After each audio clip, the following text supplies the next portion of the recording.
तो गाइस हमें ना एक पॉडकास्ट का चैनल बनाने में काफ़ी वक्त लगता है और हम ये चाहते हैं कि हम आपके सामने ऐसी ऐसी कहानियाँ लेके आए जिन्हें आप ईयरफोन लगा के कानों में और उस कहानी का लुत्फ उठा सके। तो आज की हमारी जो कहानी है, गांव का नाम है रक्तस्थान।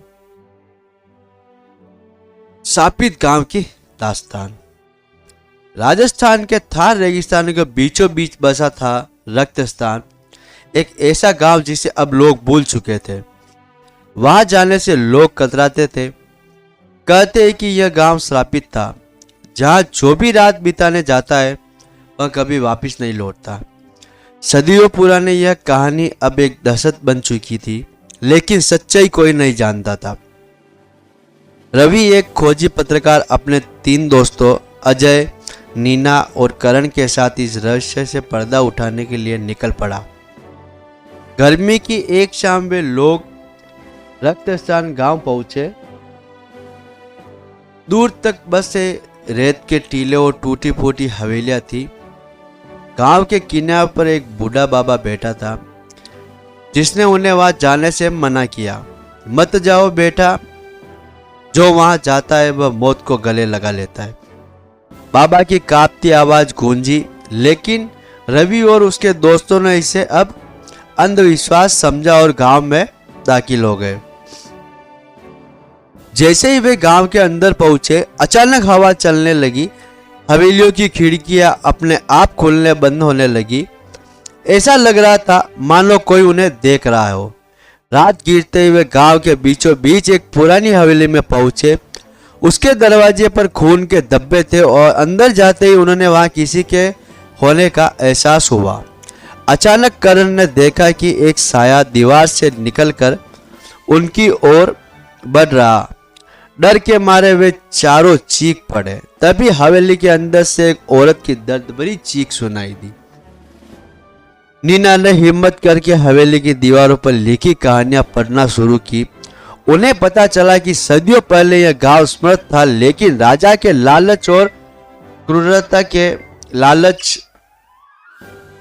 स्थापित कर दिया गया। एक गरीब लड़की रुक्मणी पर राजा की बुरी नजर थी। जब उसने राजा की इच्छा मानने से इनकार किया तो उसे जिंदा जिला दिया गया। मरने से पहले उसने श्राप दिया, जो भी इस गांव में रहेगा उसे मौत की गोद में जाना पड़ेगा। जैसे ही यह एक सच्चाई सामने आई, हवेली में हलचल बढ़ गई। फर्श दरकने लगा और दीवारों से खून टपकने लगा। एक घुंघरू की आवाज आई और सामने वह चली हुई लड़की खड़ी थी। लाल आंखें, अधजला चेहरा और फटे हुए कपड़े। रवि ने चिल्ला कर कहा, हमें छोड़ दो, हम बस सच्चाई जानना आए थे। लेकिन वह बहुत इतनी जोर से चीख पड़ी जिससे पूरी हवेली कांपने लगी। अजय ने हिम्मत दिखाते हुए गंगा जल की बोतल निकाली और हवेली के अंदर छिड़का। चारों दोस्त तेजी से भागे, लेकिन जैसे इन्होंने गांव की सीमा पार की, हवा अचानक शांत हो गई। पीछे मुड़कर देखा तो गांव फिर से पहले जैसा शांत था। हवेली की खिड़की बंद हो गई और वातावरण सामान्य हो गया। वे जैसे तैसे बच गए, लेकिन जब उन्होंने कमरे की रिकॉर्डिंग चेक की तो पाया कि वहां कुछ और भी रिकॉर्ड नहीं हुआ था।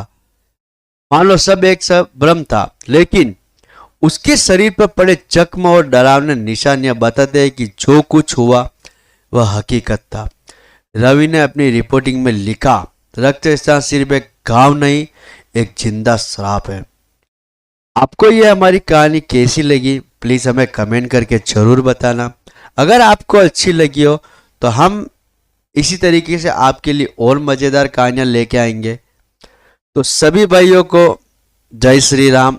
अब मिलेंगे हम अगली कहानी के साथ।